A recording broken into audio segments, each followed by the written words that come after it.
Okay, so in this video, we're gonna be discussing the second step here, which is the current debt payment. Because again, this tool is for educational purposes, but we want it to be as accurate as possible if you're using it to help you understand what you may qualify for either now or at some point in the future.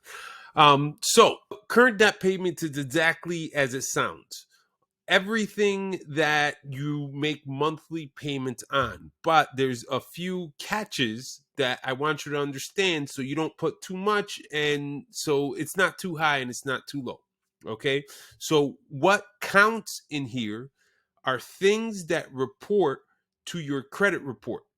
Uh, and what I mean, you don't have to put in your cell phone bill. You don't have to put in your, insurance payment. So if any loans that you have, so if you have credit cards, that's going to show up on your credit report. We have to calculate that into the formula. Okay.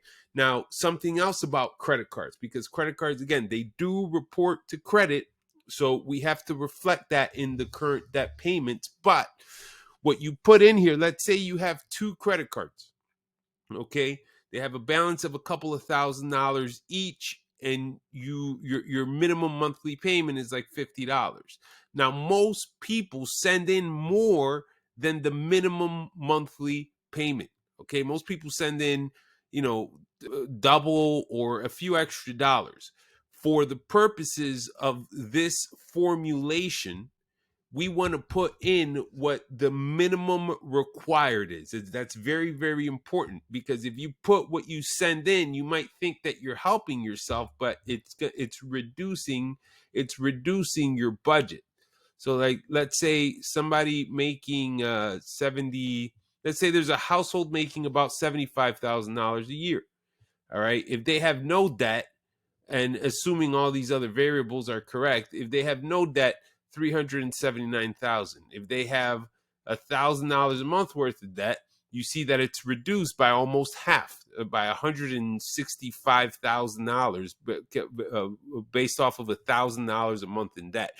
So we want to make sure that this current debt is as low as possible, but you want to make sure that you reflect everything that's on your credit report, just so there are no surprises. Okay, so let's say you have a car payment of $300, which that would be a dream car payment. I know car payments have gone up a lot over the last couple of years, but let's say you have a car payment of $300 a month, and maybe two credit cards and a student loan for another $200 a month. So again, if the minimum payments are $35 and $35 for each credit card, that would bring it up to about $370. And then if the student loan is $100 a month, that's going to put you at about $470. So we'll just use the $475 there. Okay. So again, for current debts, you put in not what you send in, the minimum required.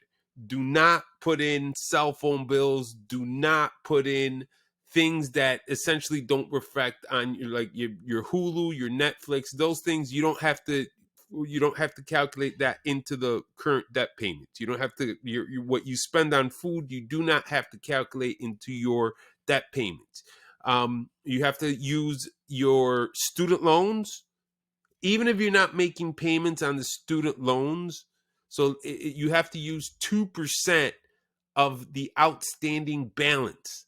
The same thing if you have collections, if you have charge-offs, you don't have to you don't necessarily have to pay them off. That they may or may not request that you you make some arrangements, or that you either pay it off or you make some arrangements. That may be a request, but that's not necessarily the case. It depends on everything else that's going on.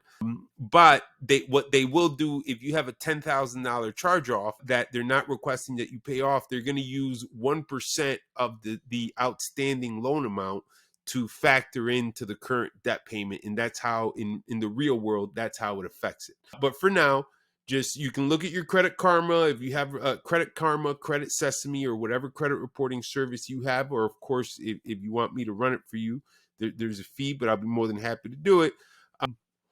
So Yes, you just make sure that you add up everything that's on your Credit Karma and that you use the minimum monthly payments. Okay, that's it for this video. You can, of course, always reach out to me if you have questions.